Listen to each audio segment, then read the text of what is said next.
खबरों में आगे बढ़ेंगे। वंदे मातरम पर संसद में गरमाया माहौल। सांसद दिनेश शर्मा ने कांग्रेस पर साधा निशाना। कहा कि कांग्रेस ने वंदे मातरम को हिंदू मुस्लिम में बांटा, जिन्नाई सोच के तहत हिंदू मुस्लिम में बांटा। तो बताएं आपको, साथ ही उन्होंने कहा कि वंदे मातरम को बांटकर देश के विभाजन की नींव डाली है, कांग्रेस ने किया देश के साथ विश्वासघात। तो बताएं आपको, जहां दिनेश शर्मा ने कहा है कि कांग्रेस ने देश के साथ विश्वासघात किया है। तो बताएं आपको, जहां राज्यसभा सांसद और यूपी के पूर्व उप मुख्यमंत्री डॉक्टर दिनेश शर्मा ने संसद में वंदे मातरम पर चर्चा के दौरान कांग्रेस पर गंभीर आरोप लगाए हैं। उन्होंने कहा है कि कांग्रेस के जिन्नाई सोच के तहत वंदे मातरम गीत को हिंदू और मुसलमानों में बांटने का काम किया है। यह सब वोट बैंक की राजनीति के चलते किया गया था।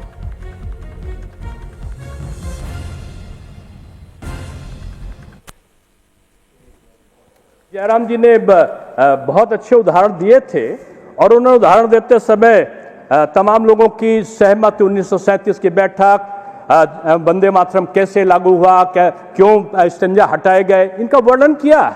लेकिन एक बात भूल गए, उसका जो पक्ष में था किया, जो विपक्ष में था नहीं किया।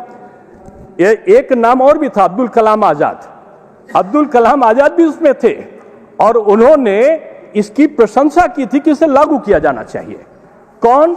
ये हिंदू और मुसलमान का प्रश्न नहीं था, लेकिन उसको हिंदू और मुसलमान का बना के उस जिन्नाई सोच के अधीन कांग्रेस ने अपने मतों का परिवर्तन किया।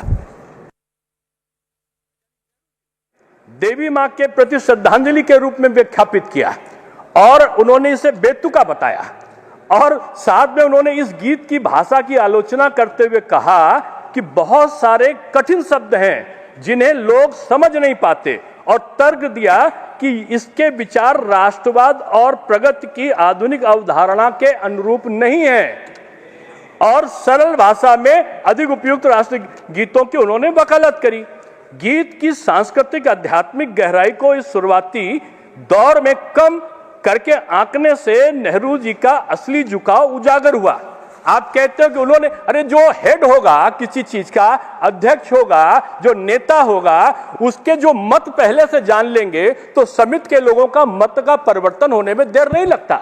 इसलिए मैं कहना चाहूंगा कि समिति की बैठक के पहले उनका मन था कि वो जिन्ना के दबाव में, जिन्नाई सोच के अनुपालन में उन्होंने अपने मतों को पत्र के माध्यम से लिखा। लेकिन उनको इस लिखावट के बाद भी उनका जो अली सरदार जी जाफरी थे, उनकी सहमति उनको नहीं मिली और इसको विवाद का मुद्दा वो नहीं बनाना चाहते थे।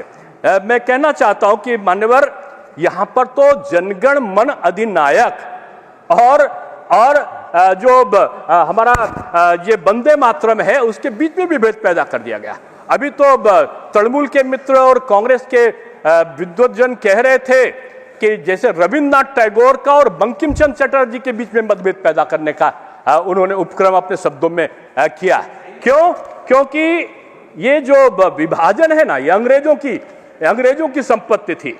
लेकिन ये जो कांग्रेस है, मैं समझता हूं कि मान्यवर ये गंभीर विश्वासघात का साक्षी है। तो वंदे मातरम पर गरमाया संसद का माहौल। सांसद दिनेश शर्मा ने कांग्रेस पर साधा निशाना। कहा, कांग्रेस ने वंदे मातरम को हिंदू मुस्लिम में बांटा, जिन्नाई सोच के तहत हिंदू मुस्लिम में बांटा कांग्रेस ने। दिनेश शर्मा ने साथ ही कहा कि वंदे मातरम को बांटकर देश के विभाजन की नींव डाली है, कांग्रेस ने किया देश के साथ विश्वासघात। वहीं आपको बताएं, जहां राज्यसभा सांसद और यूपी के पूर्व उप मुख्यमंत्री डॉक्टर दिनेश शर्मा ने संसद में वंदे मातरम पर चर्चा के दौरान कांग्रेस पर गंभीर आरोप लगाए हैं। उन्होंने कहा है कि कांग्रेस ने जिन्नाई सोच के तहत वंदे मातरम गीत को हिंदू और मुसलमानों में बांटने का काम किया है। यह सब वोट बैंक की राजनीति के चलते किया गया था। तो वहीं साथ ही आपको बताएं, जहां डॉक्टर दिनेश शर्मा ने कहा कि विपक्ष ने जनगण मन और वंदे मातरम के बीच भी विभेद पैदा करने की कोशिश की है।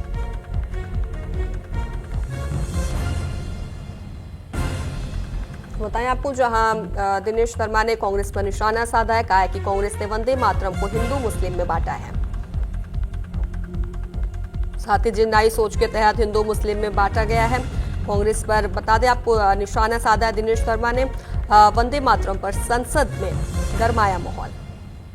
जिसके बाद सांसद दिनेश शर्मा ने कांग्रेस पर निशाना साधा। कहा कि कांग्रेस ने किया देश के साथ विश्वासघात। साथ ही कहा उन्होंने कि कांग्रेस ने वंदे मातरम को हिंदू मुस्लिम में बांटा।